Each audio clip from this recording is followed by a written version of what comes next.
A myth, mystery and legend from the Naruto series could soon be making its debut in Boruto, but most of us are too invested in the current plot to even see this as a possibility. When it comes to the unexplained things from the original series, many of them can get an expansion in the current storyline to make the plot more engaging. One of them being Jashin, the Lord of Hidan, whose mysterious powers hold a lot of resemblance to the concept of Shinjutsu. The thing that pushed me to throw some light on the fate of this mysterious entity is this panel from chapter 13, where Jura hints at some higher power protecting Boruto. Cause if this divine intervention is from an Otsutsuki god, then how can we forget that Jashin was also regarded as a god by Hidan, and if the deity helping Boruto is the benevolent one, then Jashin could turn out to be their evil counterpart. The writers could have been inspired by the fallen angel concept of Christian theology, but to understand how it gets that deep, we will need to explore some subplots and sneaky hints, which have been established in Boruto, like a secret manifestation of omnipotence which is controlling the whole story, or the additional divine remains that have been kept hidden by Amado. But before all that, there is one question that needs to be addressed. Is Jashin actually an Otsutsuki?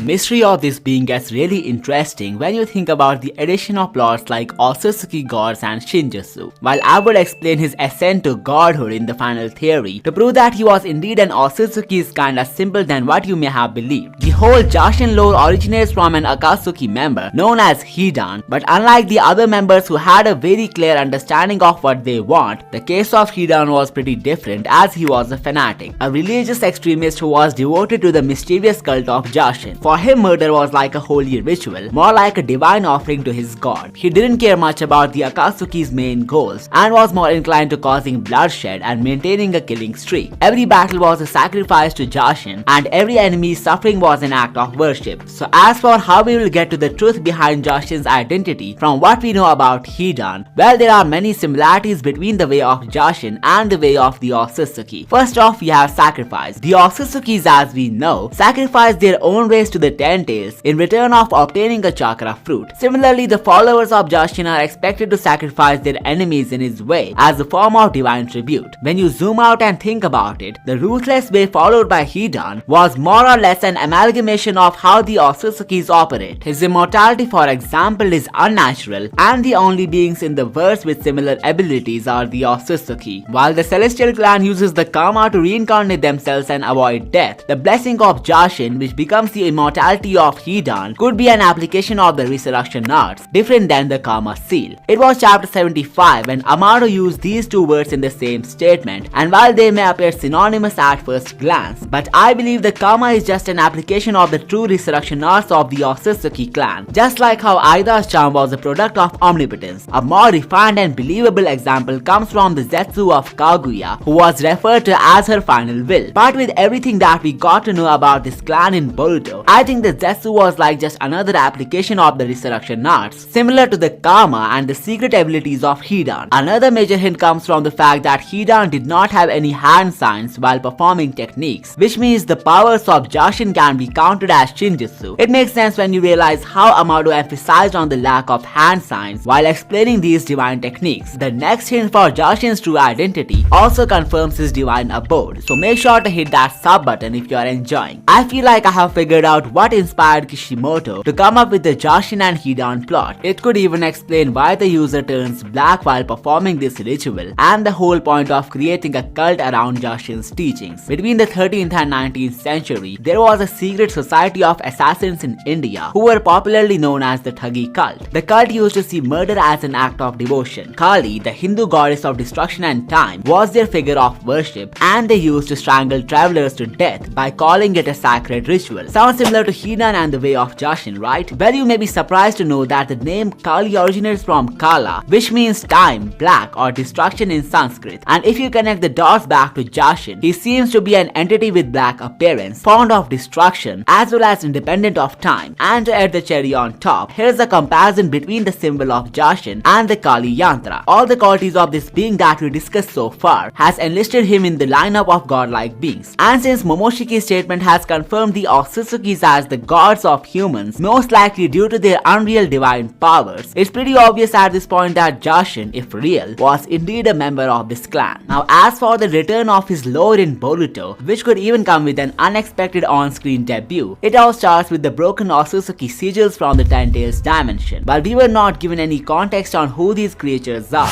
or what significance they hold in the story, Chapter 75 opened a brand new door of possibilities with the introduction of Shibai Otsutsuki. He is renowned as an Otsutsuki who reached godhood by consuming a vast number of chakra fruits over a long period of time. Eventually he discarded his mortal body to enter some higher plane of existence, leaving his divine remains behind. Now by using the concept of the Shikao's gun, we can cut the crap and conclude that Shibai was among the two missing Otsutsukis whose sigils were broken in the Ten Tails dimension. So who in the world was the second mysterious entity? Well, using this panel of Jura's statement as reference, we can assume that Shibai Otsutsuki sides with Boruto, meaning that he's a benevolent deity. And coincidentally, the name Jashin means evil god. Well, that's gonna be the whole notion of the fallen angel theory that I will get to in a moment. But first let's explore some more obvious hints pointing to Jashin's Otsutsuki nature. The abilities that come from these creatures are popularly known as Shinjutsu. While every ocular ability seems to have Otsutsuki origin in the story, there is one dojutsu which stands out in this case. I'm talking about the Ketsuryagan, the Kekkai Genkai of the Shinoiki clan. Now its connection to Jashin is not established on the fact that it doesn't have a proper origin or backstory. Rather, the lore goes even much deeper than that. This ability grants its wielder control over iron in the blood, allowing them to manipulate their opponent's bodily fluids. Similarly, the rituals of Jashin are deeply tied to blood as well. Hidan's sacrificial technique requires him to consume the blood of his victims, forming a bond that lets him inflict damage on them by harming himself. Not just that, Hidan's home village was near the Valley of Hell, the same region where the Shinoiki clan was exiled after the Uchiha drove them out. At some point, Hidan may have stumbled upon their abandoned settlement, leading him to uncover Jashinism. What he found there could be more than just ruins. It was a site of mass bloodshed. The Shinoiki clan slaughtered each other, possibly due to their own blood-based abilities or as the consequences of a deeper ritual. This mirrors the core principle of Jashinism, which is to kill those close to you as a form of sacrifice. So if Jashinism has origins from this region, it could mean that Jashin was once worshipped by the Shinoiki, and the bloody history of the Shinoiki clan might have roots in the ritualistic killings of Jashinism. So just like how Hidan unknowingly became the latest inheritor of an ancient practice, there is another person in the story who could have went one step further in the Valley of Hell. It's the same person who was able to gather the remains of Jiraiya and even an ascended Otsutsuki god. I'm talking about Amado and how he may be related to the Jashin lore. There are numerous hints which connect both these characters, like the symbols used by Amado under the clones of Delta, his obsession with the resurrection arts, and how he would never leave the chance to make his daughter immortal. And looking at how immortality is a signature attribute of Jashin, I feel like everything is lining up. Now here comes the dilemma that would help us understand the role of Amado with enhanced clarity. The blueprint says that he could have been using the remains of Jashin to experiment with the cyborgs, as well as his endeavor to make his daughter immortal. The karma of Kawaki could have the DNA of Jashin in it, which would immortalize Akebi, rewriting her destiny once for all. And for his divine experiments, if Shibai and Jashin were the two missing Otsutsukis, then Ida and Daemon could have been modified with the DNA of different deities. While Ida's abilities can be traced back to Shibai Otsutsuki, what if the powers of Daemon are the purest form of Jashin's abilities? Both Daemon's ability and Hidan's Jashin curse revolve around the same core mechanic. Any harm intended or inflicted upon the user is redirected to the attacker.